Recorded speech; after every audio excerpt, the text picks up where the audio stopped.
आप देख रहे हैं श्री हरि कृपा आश्रम चैनल। संस्थापक स्वामी श्री हरि चैतन्य पुरी जी महाराज।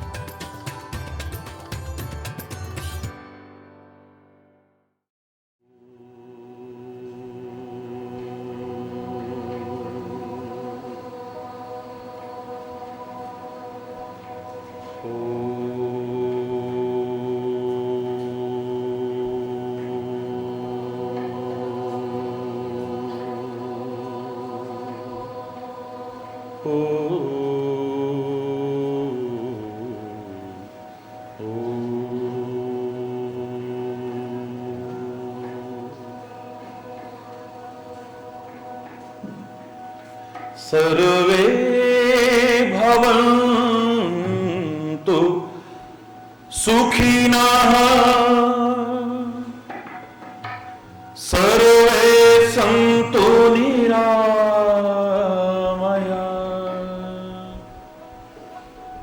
सर्वे भद्राणि पश्यन्तु मा कश्चित् दुःख भाग् भवेत् मा कश्चित् दुःख भाग् भवेत्। ॐ शान्ति शान्ति शान्ति।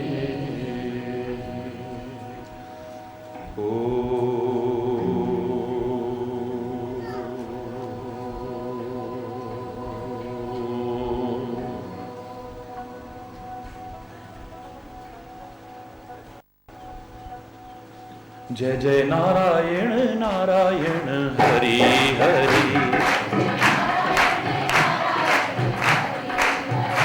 जय जय नारायण नारायण हरि हरि। जय जय नारायण नारायण हरि हरि। तेरी लीला तेरी महिमा हरि है न्यारी न्यारी बड़ी प्यारी प्यारी हरि हरि। जय जय नारायण नारायण हरि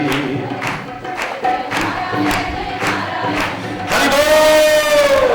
जय नारायण नारायण हरि हरि। हम आए शरण तिहारी हरि हरि।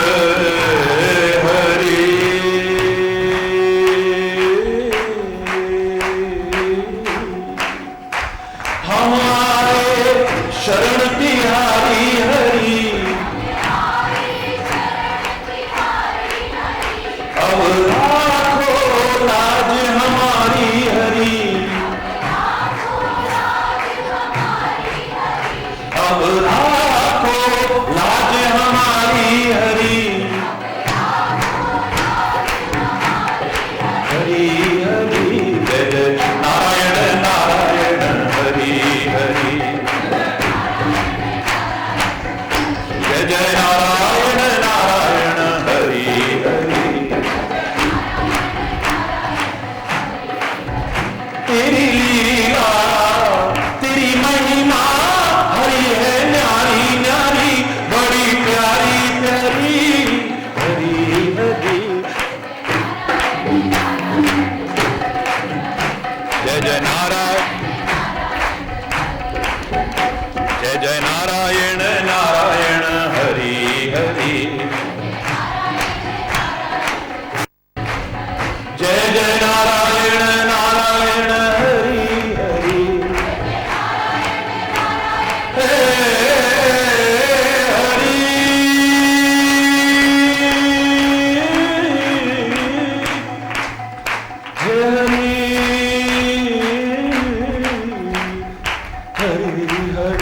जय जय नारायण हरि हरि।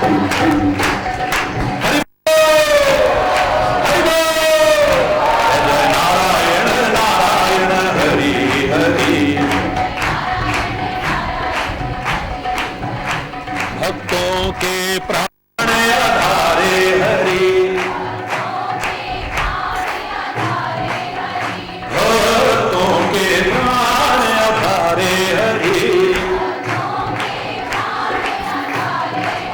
सारे जग के परम सहारे हरि,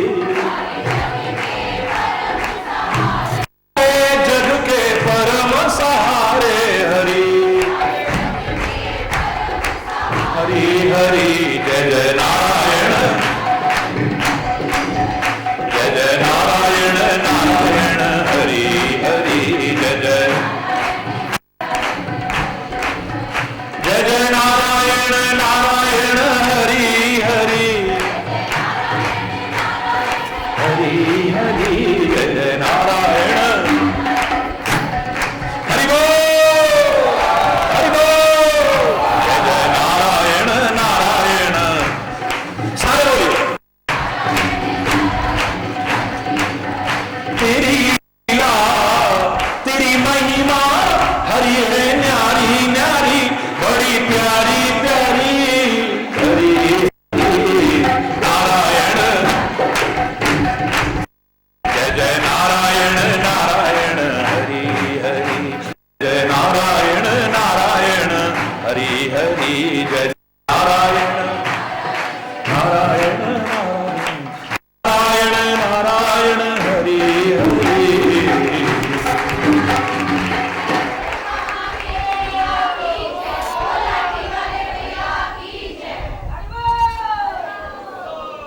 हरि बोल हरि बोल।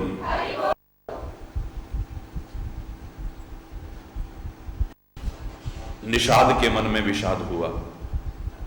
श्री राम को उस पर लेटे हुए देख करके, विश्राम करते देख करके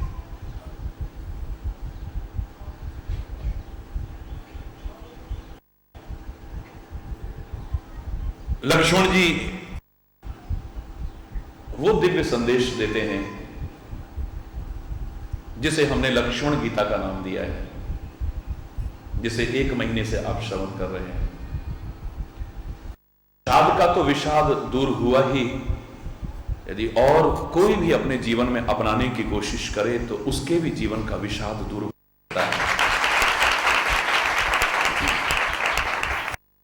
18 अध्याय में श्री कृष्ण ने भगवत गीता का संदेश अर्जुन को माध्यम बना करके जन जन तक पहुंचाने की कोशिश की है। श्री राम गीता का भी श्रवण आपने ईश्वर की कृपा से किया। इस बार ये कहते हुए कि आनंद तब है प्रभु के साथ रहने का, संत का संग करने का, कि जो चिंतन हो वो आपका चिंतन बन जाए, वो आपका जीवन बन जाए, तब आनंद। जो संदेश श्री कृष्ण का है, जो संदेश श्री राम का है, वही संदेश साथ रहते रहते लक्ष्मण का हो रहा है। वो अनुपम संदेश, वो अलौकिक संदेश, वो अद्वितीय संदेश, वो महान संदेश। अगर वो 18 अध्याय है तो इसमें मात्र 18 पंक्तियां हैं। गागर में सागर भरने की कोशिश की है गोस्वामी जी महाराज ने। एक एक चौपाई, एक एक अध्याय से कम करके आंकने की कोशिश मत करें। वहां भी कर्म, भक्ति और ज्ञान का बहुत सुंदर समन्वय हमारे सामने प्रस्तुत किया है, जो हमारे जीवन को दिव्य बना देगा, महान बना देगा, आदर्श बना देगा, परम पवित्र बना देगा, उठा देगा जो हमारे जीवन को। यहां पर भी भक्ति और ज्ञान का बहुत दिव्य अनूठा समन्वय। कर्म प्रधान है, ठीक है, इसलिए प्रारंभ कर्म कांड से करते हैं लक्ष्मण जी महाराज।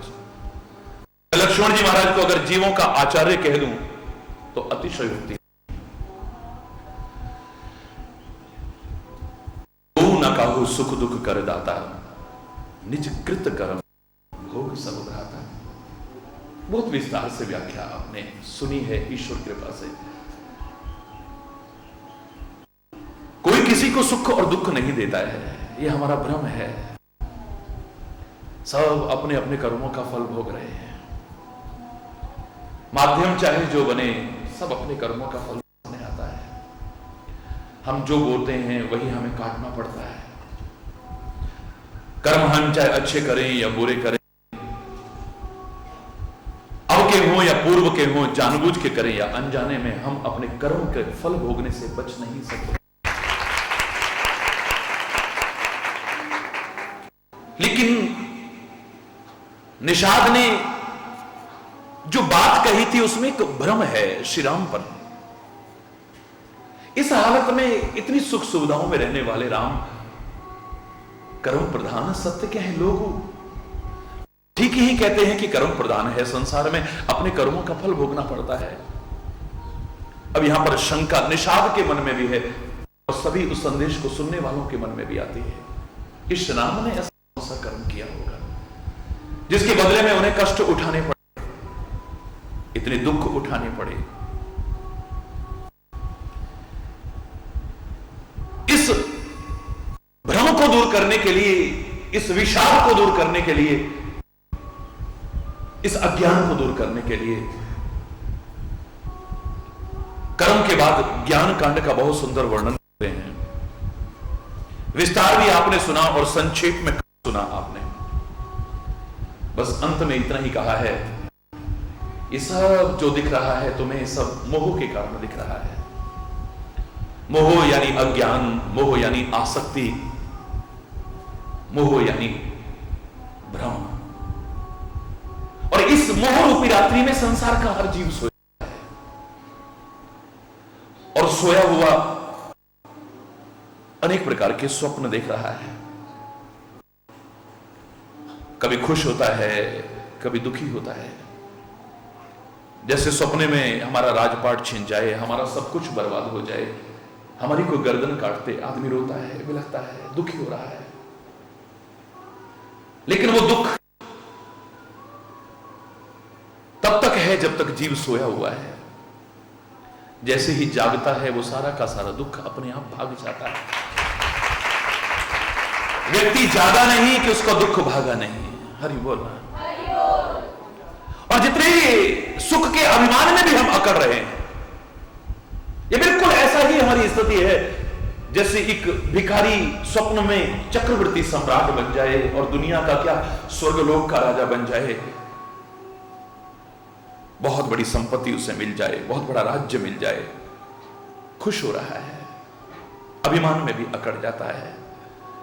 लेकिन वो खुशी, वो अभिमान भी तब तक है जब तक सोना है, जब तक सोया है। जीव जैसे ही जागता है तो यहां पर ये मिथ्या अभिमान भी उसका दूर भाग जाता है। ये अज्ञान के कारण, अज्ञान रूपी रात्रि में सोने के कारण हो रहा है। हम कभी भयभीत होते हैं, कभी भ्रमित होते हैं, कभी दुखी होते हैं, कभी अभिमान में अकड़ जाते हैं। ये सब अज्ञान रूपी रात्रि में, मोह रूपी रात्रि में सोने के कारण। अंधकार हो तो एक रस्सी भी हमें सर्प की तरह लगती है और लगती नहीं, हमें डराती है, भयभीत करती है। हम उसके बच के चलने की कोशिश करते हैं। लेकिन वो जो असत्य हमें सत्य जैसा लग रहा था, रज्जो यथा अहिर भ्रम यत् सत्वाद मृषैव भाति सकलम, रज्जो यथा अहिर भ्रम। रस्सी में सर्प की अनुभूति हो रही है और खाली हो नहीं रही है, हम डर रहे हैं उससे। लेकिन तब तक है जब तक अंधेरा है। उजाला हो जाएगा तो वास्तविकता सामने होगी, डर सब खत्म हो जाएगा। ऐसे ही अज्ञान रूपी रात्रि में सोए हुए हम जीव उस अंधकार, अज्ञान रूपी अंधकार के कारण हमें पता नहीं क्या क्या भ्रम हो रहे हैं। हमें असत्य भी सत्य जैसा लगने लगता है। हम भयभीत होते हैं, विषादग्रस्त होते हैं, चिंतित होते हैं, दुखी होते हैं, परेशान होते हैं, अवसादग्रस्त हो जाते हैं। लेकिन जैसे ही ज्ञान का उजाला होगा, वास्तविकता सामने होगी, ना वो भ्रम रहेगा और ना वो भय रहेगा, विषाद रहेगा, सब खत्म हो जाएगा। सिनेमा हॉल में बैठे हुए हम दृश्य देख रहे हैं। मैं नहीं देखता, लेकिन आप लोग देखते हो, मैं तब बता रहा हूं। आपकी कथा आपको सुना रहा हूं। हमें सामने लोग नाचते दिखते हैं, गाते दिखते हैं, झूमते दिखते हैं, हत्या करते दिखते हैं, मरते दिखते हैं, मारते दिखते हैं, कुकर्म करते दिखते हैं, अधर्म करते दिखते हैं, सत्कर्म करते दिखते हैं। वो दृश्य हमें सत्य लग रहे थे, तभी तो हम कभी जोश में आ जाते हैं। हरि बोल। कभी जोश में आ जाते हैं, कभी हमें घृणा होने लगती है, कभी हम खुश हो जाते हैं, कभी हंसने लगते हैं, तो कभी आंखों में जल भर आता है। वो असत्य था, लेकिन सत्य जैसा लग करके हमें प्रभावित कर रहा था। लेकिन कब तक? जब तक उस सिनेमा हॉल में अंधेरा है। जैसे ही वहां पर प्रकाश होगा, सामने सफेद पर्दे के अलावा और कुछ नहीं होगा। हमारे सामने पता लगेगा ये सब असत्य था, ये सब असत्य था, ये मिथ्या था, भ्रम हो रहा था और कुछ भी नहीं हो रहा था। हरि बोल, जोर से बोलो। मोह रूपी रात्रि में भी सोया जीव विभिन्न प्रकार के स्वप्न देख रहा है। दुखी सुखी हो रहा है, विभिन्न प्रकार की स्थितियों से गुजर रहा है। संसार को हम स्वप्न कैसे माने? उमा कहूं मैं अनुभव अपना, सत हरि भजन जगत सब स्वप्ना। इस संसार को हम अपनी आंखों से देख रहे हैं, अपनी आंखों से, और उन आंखों से जो कभी आंख धोखा नहीं खाती है। वो आंखें हैं जो जगी हुई हालत में होशो हवास में सब कुछ देख रही हैं। हम कैसे मान ले ये सब सपना है? हरि बोल। मैंने आपसे कहा था कि आपकी आंखें जो कभी धोखा नहीं खाती, जगी हुई हालत में होशो हवास में बहुत कुछ ऐसा देखती हैं जो सच नहीं होता है। गाड़ियों में चलते हो, ट्रेन में चलते हो, तुम्हें पेड़ दौड़ते हुए नजर आते हैं, सड़कें दौड़ती नजर आती हैं, आकाश दौड़ता नजर आता है, पृथ्वी दौड़ती नजर आती है, बिल्डिंगें दौड़ती हुई नजर आती हैं, लोग दौड़ते हुए नजर आते हैं। लेकिन वास्तविकता तुम भी जानते हो, वो दौड़ते नजर आ रहे थे, वो दौड़ नहीं रहे थे। वो असत्य तुम्हें सत्य जैसा लग रहा था, वो सत्य था नहीं। ये वो आंखें बता रही थी जो कभी धोखा नहीं खाती हैं। ये वो आंखें थी जो जगी हुई थी, होशो हवास में देख रही थी। जगी हुई हालत में, होशो हवास में, उन आंखों से जो कभी धोखा नहीं खाती हैं।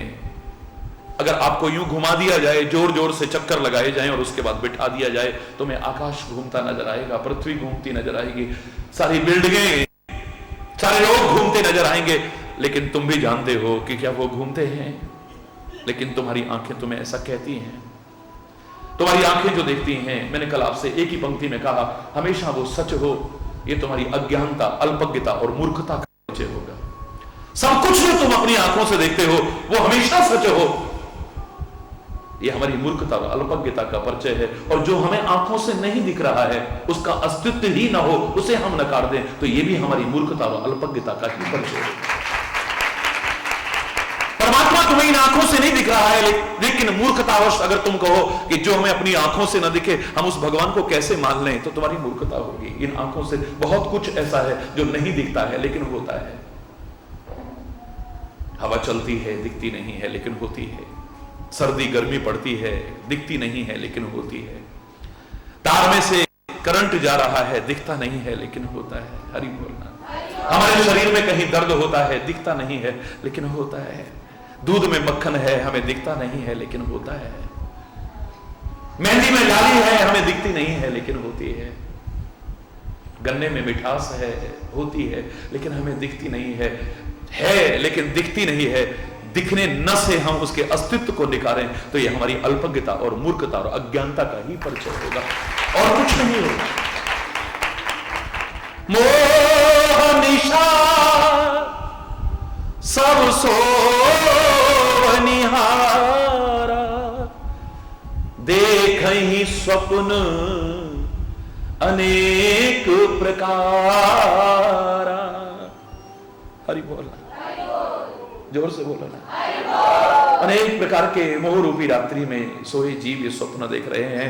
विस्तृत व्याख्या काफी हो चुकी है। सब सोए हैं तो क्या कोई नहीं जगह है? नहीं, अपवाद स्वरूप कुछ जगह हैं। वो कौन जगह हैं? जो योगी हैं वो जगह हैं। योगी का तात्पर्य जिसने भगवे वस्त्र पहने हो वो नहीं। योगी का तात्पर्य मात्र जटा बढ़ाने या सिर मुड़ाने से नहीं। योगी का तात्पर्य खाली आसन प्राणायाम वगैरह करने से नहीं। योगी का तात्पर्य खाली गृहस्थ परित्याग करके जंगल और गुफाओं में रहना नहीं। जो अधूरी परिभाषाएं लगाते हैं वो नहीं। योगी का तात्पर्य, योग शब्द बता रहा है, योग माने जोड़ना, जिसे जोड़ना आ गया है। अपनी टूटती बिखरती चित्त वृत्तियों को जोड़ना आ गया है, टूटते बिखरते परिवारों को जोड़ना आ गया है, टूटते बिखरते समाज को जोड़ना, राष्ट्र को जोड़ना आ गया है, आत्मा को परमात्मा से जोड़ना आ गया है। और जो हम शब्द बोलते हैं उनको भी आपस में जोड़ करके बहुत अच्छा बोलना आ गया है। सच्चा योगी वही कहला सकता है, दूसरा नहीं। योगी जगह हैं और उन योगी की पहचान एक ही हो सकती है कि वो योगी स्वार्थी नहीं होते हैं, परमार्थी होते हैं। जो स्वार्थी होते हैं वो योगी नहीं हो सकते हैं, वो संत नहीं हो सकते हैं, वो महापुरुष नहीं हो सकते हैं, वो सदगुरु कहलाने लायक नहीं हो सकते हैं, वो सच्चे भक्त कहलाने लायक नहीं हो सकते हैं। जिनकी हर क्रिया स्वार्थ के लिए नहीं, परमार्थ के लिए होती है। परमार्थी तो है ही और प्रपंच वियोगी हैं, फालतू के प्रपंच में अपने आप को फंसाने की कोशिश नहीं करते हैं, दुनिया भर के तामझाम फैलाने की कोशिश नहीं करते हैं, दुनिया को संदेश देने वाला अपनी कथनी और करनी में अंतर करने की कोशिश नहीं करते हैं। वहां भी टांग फैला रखी है, वहां भी टांग फैला रखी है, वहां भी टांग फैला रखी है। अब साबुन भी महाराज जी का ही चाहिए और शैम्पू भी महाराज जी का ही चाहिए, दवाइयां भी महाराज जी की ही चाहिए, अगरबत्ती धूप भी महाराज जी का ही चाहिए, ये भी महाराज जी का चाहिए, वो भी महाराज। दुनिया भर के तामझाम फैला रखे हैं, जहां तहां पता नहीं क्या क्या बना रखा है। जो प्रपंच से वियोगी है, जो परमार्थी है, वही सच्चा योगी है और संसार रूपी रात्रि में वही जगह है, बाकी सब सोए। कब समझेंगे कि जीव जगह है? कब समझेंगे हम? हमें कैसे पता लगे कि अब इस संसार रूपी रात्रि में, मोह रूपी रात्रि में, अज्ञान रूपी रात्रि में, आसक्ति रूपी रात्रि में, भ्रम रूपी रात्रि में जीव जगा हुआ है। कहीं पर भी रहे, किसी देश में रहे, किसी वेश में रहे, किसी परिवेश में रहे, कैसी परिस्थितियों में रहे, लेकिन विषय, वासनाएं और विलासताएं जिसे अपनी ओर आकर्षित न कर सके, सोच लेना कि वही जगह है, वही जगह है। राजा जनक की तरह राज्य वैभव में रह करके भी उसमें आसक्त नहीं है। उनमें तो क्या होगा, अपने शरीर में ही आसक्त नहीं है। विदेह राज कहलाते हैं, देह की भी भान ना हो जिसे। हरि बोल।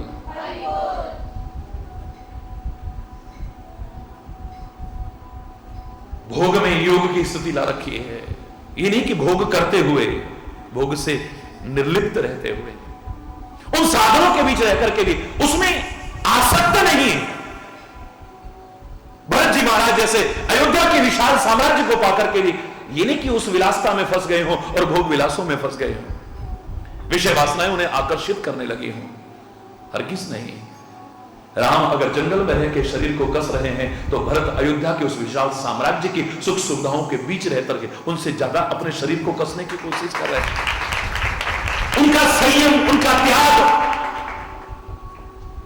उनकी विरक्ति, उनका वैराग्य 2 कदम आगे बढ़ के चला जाता है। जंगल में जब भोग है ही नहीं तो उनकी तरफ आकर्षित होना ना होना एक अलग विषय है, लेकिन इतनी सुख सुविधाओं, विलासताओं और भोग के साधनों में रह करके फिर उनमें आसक्त न होना, क्रेडिट गोज टू, हरि बोलना, जोर से बोलना। एक हिमालय कंदरा में रहने वाला एक तपस्वी कहे कि मुझे कोई लालच नहीं है। मैं नहीं कह रहा कि आप परीक्षा के लिए अपने आप को जानबूझ के फंसाओ, लेकिन क्या परीक्षा होगी बोलो? हिमालय में कोई कुछ सामने चढ़ाने वाला ही नहीं है, कुछ लाने वाला ही नहीं है, वहां कोई आता जाता नहीं है, कैसे पता लगेगा तुम्हें लालच नहीं है?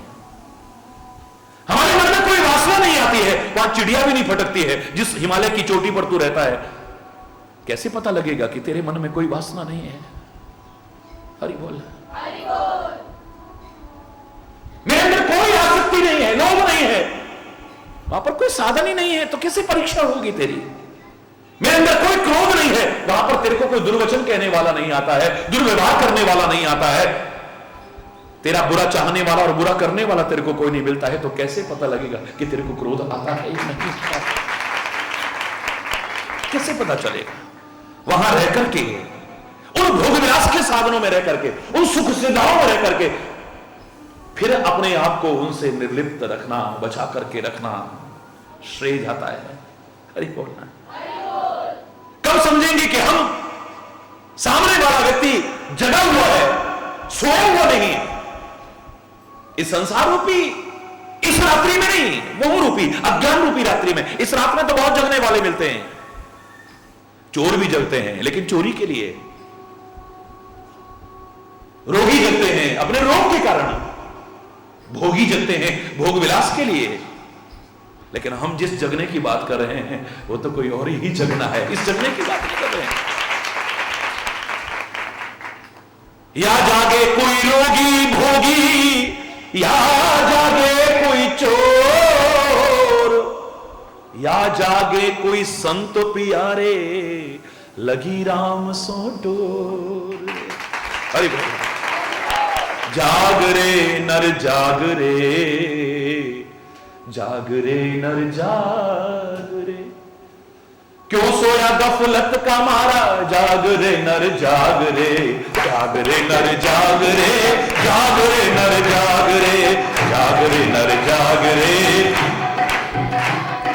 जागते रहो, क्यों सोया गफलत का मारा हो, क्यों सोया गफलत का मारा, जाग रे नर जाग रे, जाग रे नर जाग रे, जाग रे नर जाग रे,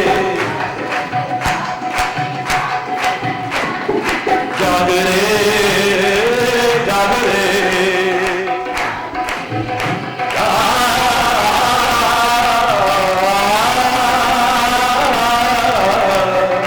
जाग रे तू जाग रे।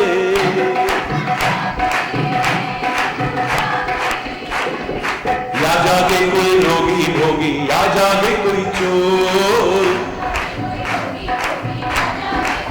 या जागे कोई रोगी भोगी, या जागे कोई चोर, ओ या जागे कोई रोगी भोगी, या जागे कोई चोर, या जागे कोई संत प्यारे हो, या जागे कोई संत प्यारे, लगी राम सो डोर रे, जाग रे नर जाग रे, जाग रे नर जाग हो।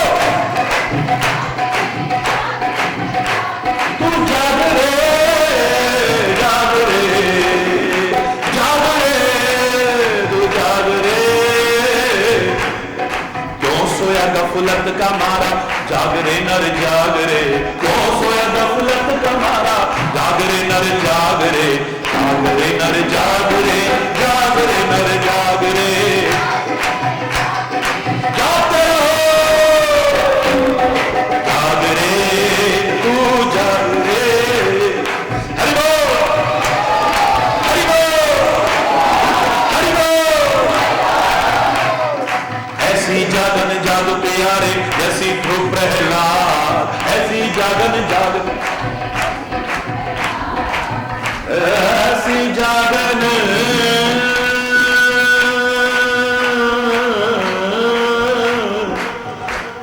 जागन,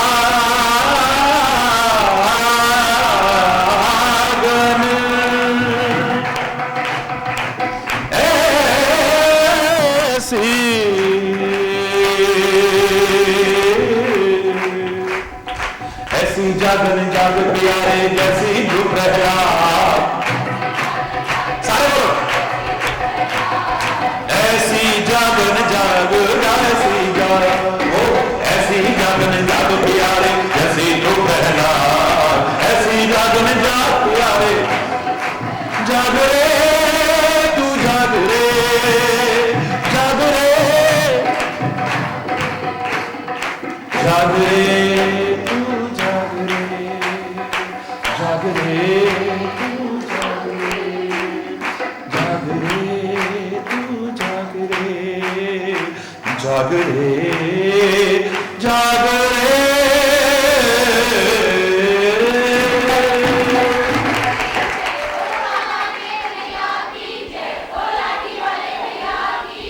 हरि बोल ना। इस सोए जीव को जगाने ही तो आते हैं संत, जगाने ही तो आते हैं महापुरुष।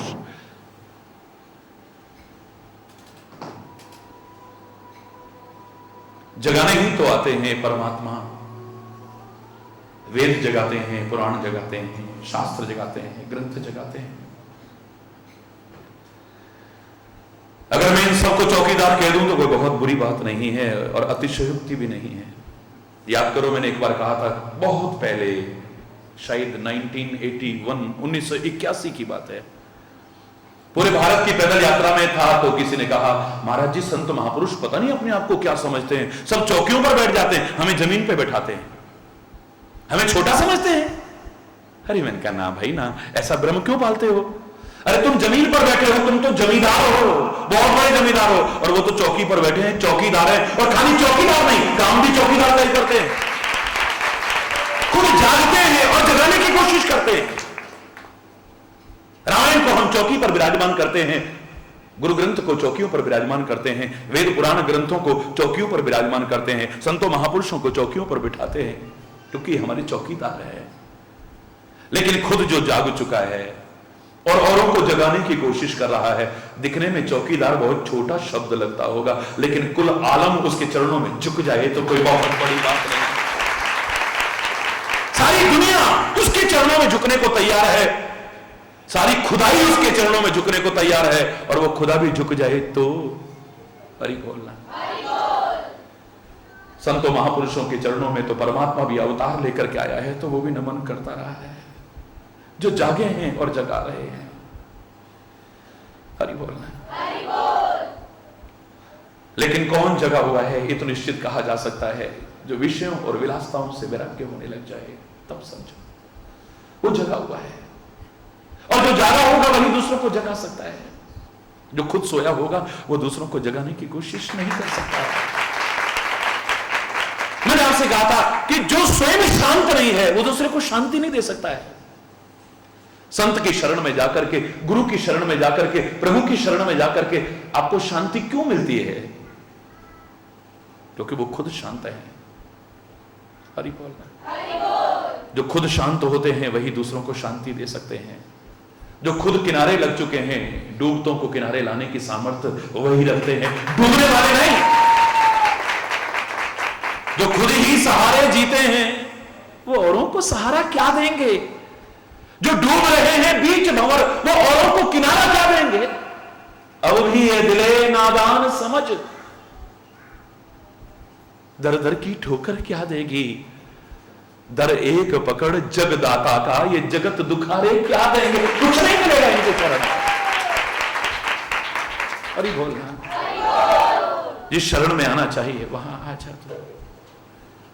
हां, जब जागता है तो इसका विवेक जाग जाता है। हल्का सा दोहरा रहा हूं, हल्का सा। और जैसे ही इसका विवेक जागता है, परमात्मा की कृपा से मिला सत्संग, और सत्संग से जागृत हुआ विवेक। और जब विवेक जागृत होता है तब इसका मोह, इसका भ्रम, इसका अज्ञान, इसकी आसक्ति दूर करने की कोशिश नहीं करता है, ये अपने आप सारे दूर हो जाते हैं, ये भाग जाते हैं। लाखों वर्षों से गुफा में अंधकार है, पर जरा सा प्रकाश की किरण अंदर प्रवेश किया कि अंधकार कह नहीं सकता है कि मेरा कब्जा है यहां पर। 1 लाख वर्ष से रहता हूं, 10-20 साल किसी के मकान में रहो तो मालिक समझने लगते हो, खाली करने में बड़ी मुसीबत होती है। हरि बोलना। लाख वर्ष से अंधकार टिका हुआ है, अंधकार लाख वर्ष से, लेकिन प्रकाश की एक किरण काफी है। जैसे ही प्रवेश करेगी वो प्रकाश की किरण को भगाने की जरूरत नहीं, अंधकार अपने आप दुम दबा करके भाग जाएगा। हरि बोल। ये उसका प्रत्यक्ष प्रमाण होगा। ऐसे ही जब विवेक जागृत होता है हमारा, तो हमारा मोह, भ्रम, आसक्ति, अज्ञान अपने आप दूर हो जाता है। हम सार को ग्रहण करते हैं, फिर असार को छोड़ देते हैं। हम सत्य को अपनाते हैं, असत्य से अपने आप को अलग करने की कोशिश करते हैं। हम अपने हित अनहित को पहचानने लगते हैं, फिर सही गलत की पहचान हमें होने लगती है, विधि निषेध का बोध होने लगता है हमें। ये सारा का सारा अपने आप होने लगता है। और जब तक ये नहीं होगा, परमात्मा के चरणों में प्यार हो नहीं सकता है। तीसरा जो भक्ति क्रम है, जब विवेक जागृत हुआ, मोह, अज्ञान, आसक्ति दूर हुई, तो हमारा भक्ति क्रम अपने आप प्रारंभ हो जाता है। उस सीढ़ी पर हम अपने आप पहुंच जाते हैं, भगवान के चरणों में दृढ़ अनुराग उत्पन्न होने लगता है। बिन सत्संग न हरि कथा, तेहि बिन मोह न भाग, और मोह गए बिन राम पद होय न दृढ़ अनुराग। निषाद को माध्यम बना करके खाली निषाद का विषाद नहीं, सारी दुनिया का विषाद दूर करने की कोशिश कर रहे हैं जीवों के आचार्य लक्ष्मण जी महाराज अपने लक्ष्मण गीता के संदेश के द्वारा। ये तुम्हारे मन में जो भ्रम आया है ना, ये राम इतनी सुख सुविधाओं में रहते थे, आज जंगल में कष्ट उठा रहे हैं, अवश्य कोई कर्मों का फल होगा, है कर्मों का फल, लेकिन राम के लिए नहीं कह सकते हो, परमात्मा के लिए, संत के लिए, सदगुरु के लिए अगर ये शब्द कहना तो दूर आपके मन में भी आता है तो इसका तात्पर्य आप उनको अभी पहचाने नहीं हो। हे निषाद, ये राम मानव नहीं है, तुम इन्हें मानव रूप में देख रहे हो, इसलिए ये भ्रम पैदा हो रहा है। जीवन का परम पुरुषार्थ जो कहा गया है कि मन क्रम वचन राम पद ले हो, यही जीवन का परम परमार्थ और परम पुरुषार्थ है। लेकिन उसकी ओर अग्रसर कब हो पाओगे? जब तुम पहचानोगे कि ये कौन है। दुर्योधन भ्रमित होता रहा, सामने देख करके भी कृष्ण को नहीं पहचान सका, शकुनी सामने देख करके भी नहीं पहचान सका, दुशासन सामने देख करके भी नहीं पहचान सका, शिशुपाल सामने देख करके भी नहीं पहचान सका, जरासंध सामने देख करके भी नहीं पहचान सका, कंस सामने देख करके भी नहीं पहचान सका। हरि बोल। सही तरह की पहचान नहीं है। इतनी अक्षौणी सेना खड़ी है, विराट रूप भी प्रभु दिखा रहे हैं, लेकिन वो नहीं देख पा रहे हैं क्योंकि विवेक के नेत्र अभी नहीं खुले हैं, दिव्य दृष्टि उत्पन्न नहीं हुई है, परमात्मा और गुरु की कृपा नहीं हुई है। हरि बोल। ये तो बेचारे दया के पात्र बने हुए थे, कृपा पात्र नहीं। इनका जीवन तरस खाने लायक था जो ये कृत्य कर रहे थे, जो इनकी प्रवृत्तियां थी, जो इनकी चेष्टाएं थी, जो इनकी महत्वाकांक्षाएं थी, वो इन पर तरस खाने के लायक थे। ये लोग दया के पात्र थे, कृपा पात्र नहीं थे। ये जो तुम्हारे मन में भ्रम आ रहा है, अगर तुम समझ लोगे कि राम मानव नहीं है, ये साक्षात परमात्मा है, तो तुम्हारा भ्रम दूर हो जाएगा। राम ब्रह्म परमार्थ रूपा,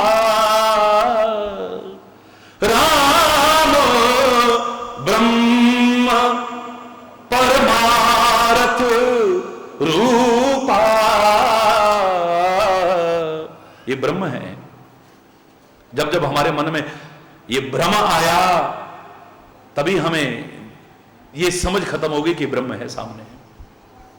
ब्रह्म आते ही तो होता है, जब भ्रम दूर हो जाएगा तो फिर ब्रह्म नजर आता है। फिर उसमें तो क्या, जहां देखोगे वहां ब्रह्म नजर आता है। इतना भी कह दो तो बड़ी बात नहीं।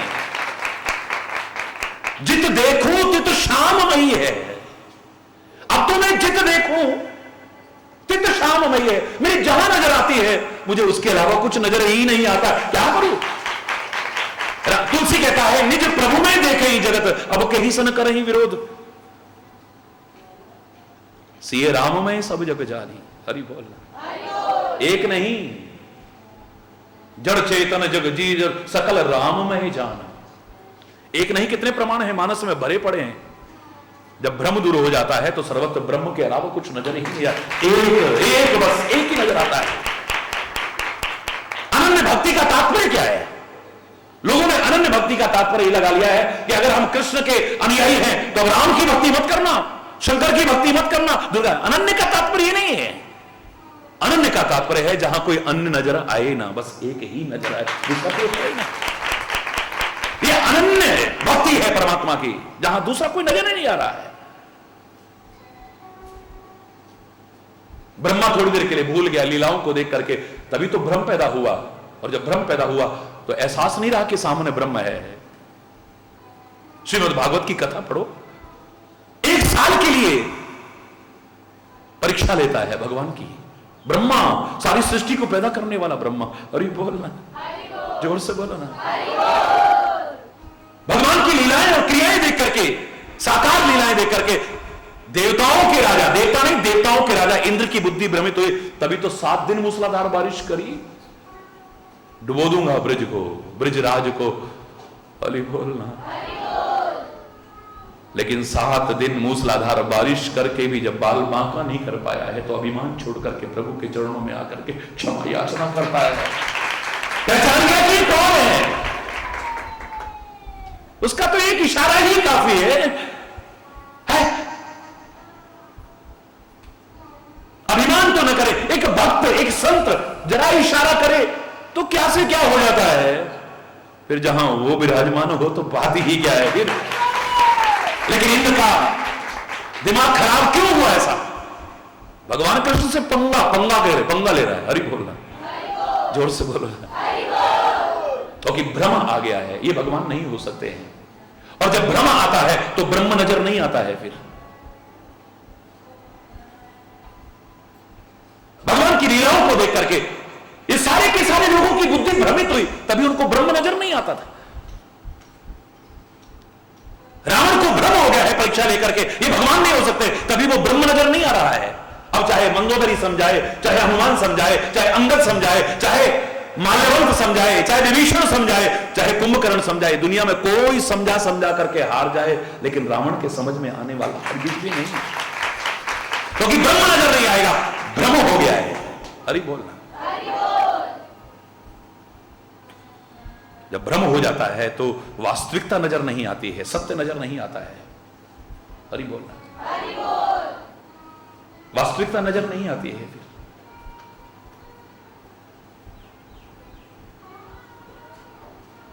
हे निषाद राज, सबसे पहले ये समझो कि सामने कौन है। ये जमीन पे जो सोए हुए हैं इन्हें एक मानव मत समझो।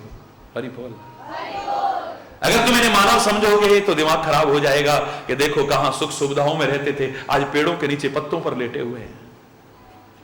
ऐसे कौन से इन्होंने कर्म किए हैं जिनकी वजह से इन्हें दुख उठाना पड़ रहा है। और मैंने इस प्रसंग के प्रारंभ होने से पहले इस शंका का समाधान किया था कि किसी को भी दुख उठाते देखना तो एकदम ये मत कह देना कि जरूर इसने कोई बुरे कर्म करे होंगे तभी ये फल भोग रहा है। किसी को कष्ट और मुसीबत में देखो, एकदम से निर्णय करके मत कह देना देखा मिल गया मजा, जरूर इसने ऐसे कर्म कर तभी तो दुख भोग रहा है, कष्ट उठा रहा है, देखो क्या दुर्गति हो रही है। नहीं, किसी को कष्ट और विपदा में देख करके पहली बात तो ये शब्द आते हैं तो तुम इंसान नहीं हैवान कहलाने लायक हो। दूसरी बात ये आपकी अज्ञानता का परिचय होगा। एक व्यक्ति वो है जो बुरे कर्म करता है, उसके कारण उसे दुख उठाने पड़ते हैं, विचार करके देख लो। लेकिन दूसरा मैंने ऐसा भी देखा है कि दुख तो उठा रहा है पर अपने बुरे कर्मों के कारण नहीं, पर दुनिया को सुख पहुंचाने के लिए रात दिन कष्ट उठाने की कोशिश करता है। मेरे देश के उन शहीदों को देखिए आप, काले पानी की सजा हुई, कोड़े पड़े, फांसी की सजा हुई, कितनी यात्राएं दी गई उनको और उनके परिवार को। क्या बुरे कर्म करे थे उन्होंने।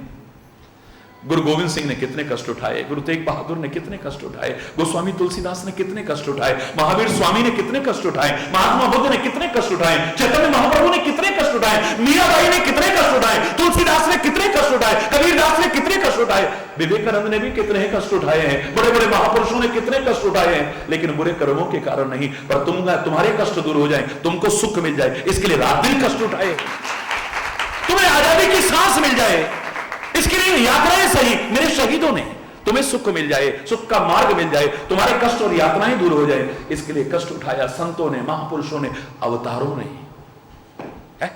हरि बोलना, जोर से बोलना।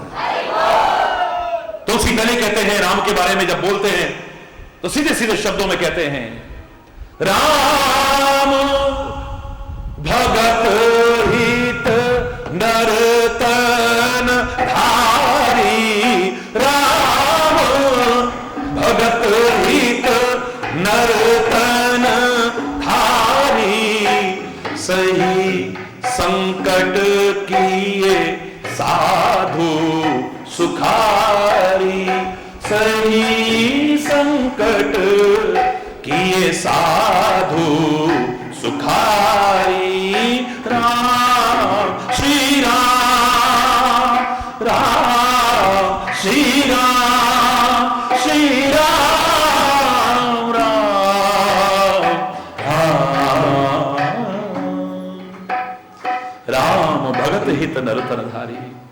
राम ने भक्तों के लिए मानव का शरीर धारण किया है और सह संकट किए साधु सुखारी, सज्जनों को, भक्तों को, पृथ्वी माता को, देवताओं को, सबको सुख पहुंचाया है, चाहे बदले में खुद कष्ट उठाए। ये भ्रम मत करो।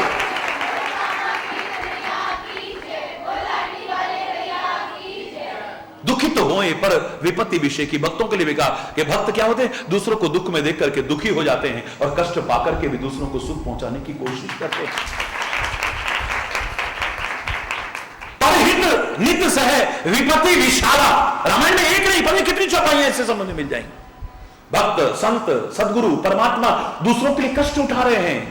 एक कष्ट उठाता है अपने कर्मों के कारण, एक कष्ट उठाता है दूसरों को सुख पहुंचाने के लिए, और एक कष्ट उठाता है अपने जीवन को निखारने के लिए, कुछ पाने के लिए, कुछ बनने के लिए और किसी मुकाम को हासिल करने के लिए। खाली दुख उठाते देख करके बुरे कर्मों का एहसास मत करो। बच्चों से कहते हो ना, आज कष्ट उठाओगे तो कल को ऐश करोगे, और आज मस्ती मारोगे तो बेटा कल को हरि बोलना। तो बच्चा कष्ट उठा रहा है, सारी सारी रात सो नहीं रहा है, खेलना बंद हो गया, सब कुछ, उसे कुछ होश नहीं है, लेकिन मुझे कुछ बनना है, कुछ पाना है, किसी मुकाम को हासिल करना है और किसी मंजिल पर पहुंच करके दिखाना है। इसके लिए रात दिन कष्ट उठाता है, बुरे कर्मों के कारण कष्ट नहीं उठा रहा है। एक व्यक्ति हिमालय की चोटी पर चढ़ रहा है, घर का भोजन नहीं मिल रहा है उसे, हरि बोलना। घर का भोजन नहीं मिलता है, जब हिमालय की चोटी को फतेह करने की कोशिश करता है, घर का वो स्वादिष्ट ताजा ताजा भोजन नहीं मिलता है, कोई कमरा सोने के लिए नहीं मिलता है, वहां पे वो बिस्तरे नहीं मिलते हैं उसे। कब आंधी आ जाए, कब तूफान आ जाए, कब कोई चट्टान खिसक जाए, कब पैर फिसल जाए और खाई में गिर जाए, सांस तक लेने में दिक्कत आती है। जो जो ऊंचा ऑक्सीजन का मास्क लगा करके तब जाकर के सांस ले पाते हैं। कितना कष्ट उठा रहा है, लेकिन बुरे कर्मों के कारण नहीं। जब वो हिमालय की चोटी पर पहुंचता है, उसे अपने पैरों से रोंगता है और वहां पर झंडा गाड़ता है, उसे क्या मिला है ये वही जान सकता है, तुम नहीं जान सकते। ये कष्ट उठाना खाली बुरे कर्मों का प्रतीक नहीं। किसी शायर ने कहा था, मिटा दे अपनी हस्ती को अगर कुछ मर्तबा चाहे। उठाकर कुछ पाना है, कुछ बनना है तो कष्ट उठाना पड़ेगा, यूं ही नहीं। मिटा दे अपने आप को, मिटा दे अपनी हस्ती को अगर कुछ मर्तबा चाहे। दाना खाक में मिलकर गुलो गुलजार होता, यूं ही नहीं बन जाता है। वो बीज मिट्टी में मिलता है, मिट्टी हो जाता है, गल जाता है, सड़ जाता है, तब जाकर के अंकुरित होता है, तब पौधा बनता है, तब फूल आता है, तब अन्न आता है, तब वृक्ष बनता है, तब फल लगता है, उसका सौंदर्य विकसित हो सकता है, उसको जीवन दायिनी शक्ति मिल सकती है, वो दूसरों को विश्रांति देने लायक बन सकता है। लेकिन तब जब पहले अपने आप को मिटा देता है, क्यों ही नहीं। अरे बोलना, कष्ट पाकर के ही कुछ बनता है, ऐसे नहीं बन जाता है। याद करो मैंने आपसे क्या कहा था, एक खान में से दो पत्थर निकले थे, संगमरमर की खान में से दो पत्थर निकले, एक ही खान में से। एक की मूर्ति बनी, एक मंदिर की दहलीज पर रखा गया। अरे बोलना, एक पर जूते उतार के गए, चप्पल उतार के गए, पैरों से रोंगते हुए गए, और दूसरे के आगे सिर झुका रहे हैं।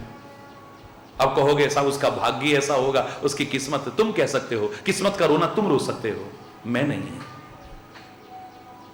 भाग्य का निर्माता है मानव तो स्वयं है। अगर भाग्य बनाया तूने है तो तू कोशिश कर, उसका नाम लेके अभिमान करके नहीं, तो अपने भाग्य को संवार सकता है। अगर बुरा है तो बदल सकता है।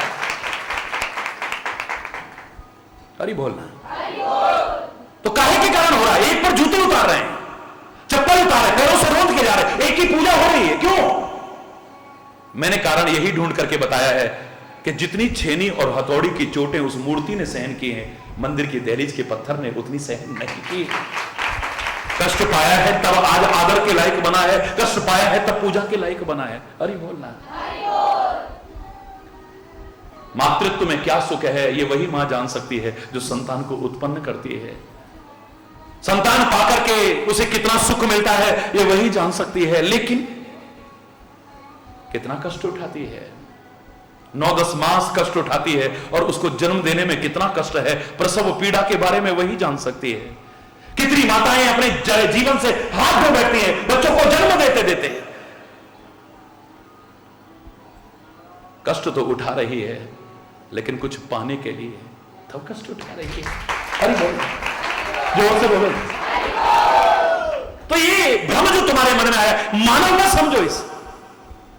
जैसे मैंने सदगुरु के लिए कहा था, गुरु पूर्णिमा का पर्व आ रहा है, मैंने आपसे इतना कहा था कि अपने सदगुरु को देह दृष्टि मत रखना। बंदे बोधमयम नित्यम, वो नित्य है, कभी खत्म नहीं होता है। हमारे गुरु महाराज चले गए, कोई नहीं जाते हैं गुरु महाराज, गुरु महाराज ज्ञान है, गुरु महाराज प्रेरणा है, गुरु महाराज संदेश है, गुरु महाराज उपदेश है, और वो तुम्हारे साथ हमेशा रहता है और रहना चाहिए। नहीं रहता तो वो कभी भी तुमसे दूर नहीं होता है।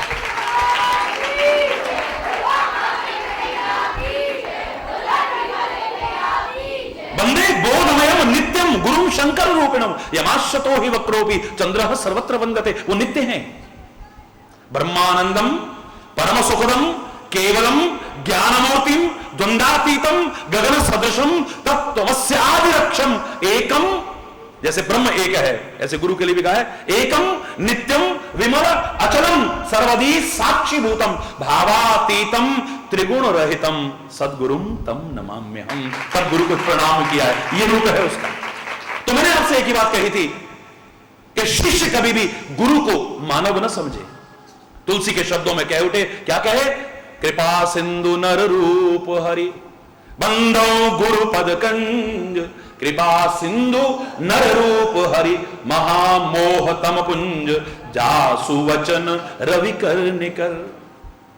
अगर नर रूप में कोई हरि है, मानव रूप में कोई परमात्मा मेरे सामने है, तो मेरा सदगुरु है, कोई और नहीं।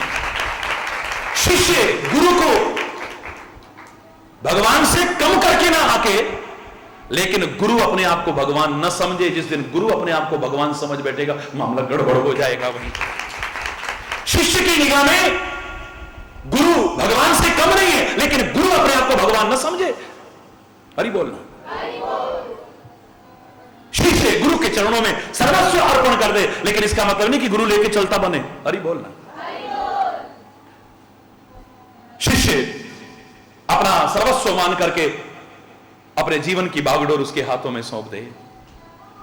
जैसे यमुना ने गंगा जी को अपना लक्ष्य बनाया, उसी में समा गई पूरी तरह से। पता नहीं सागर कितनी दूर है, मैं पहुंच पाऊं ना पहुंच पाऊं, मेरे नजदीक मुझसे भी पवित्र, मुझसे भी बड़ी गंगा है ना, मैं तो उसी को अपना लक्ष्य बना लेती हूं बस। जैसे कि शिष्य अपने सदगुरु को बना लेता है, गंगा में यमुना समा गई है पूरी तरह से, उसी को अपना जीवन का लक्ष्य मान लिया है।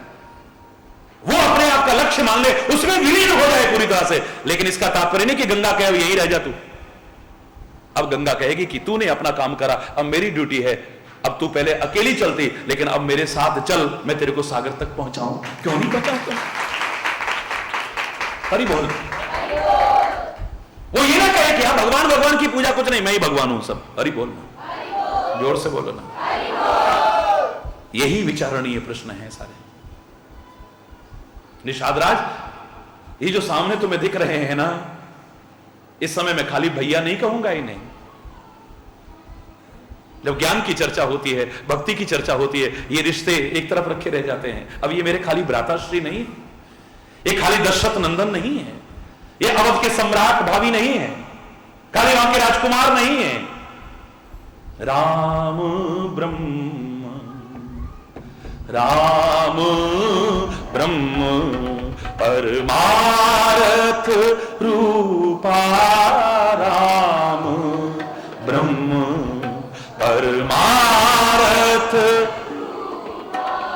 राम ब्रह्म परमार्थ रूपा, राम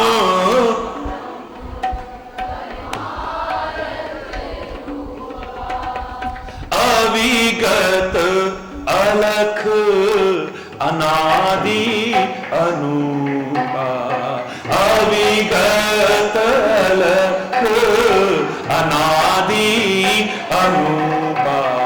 श्री राम जय राम, जय जय राम, श्री राम जय राम, जय जय राम, श्री राम जय राम, जय जय राम, श्री राम जय राम, जय जय राम।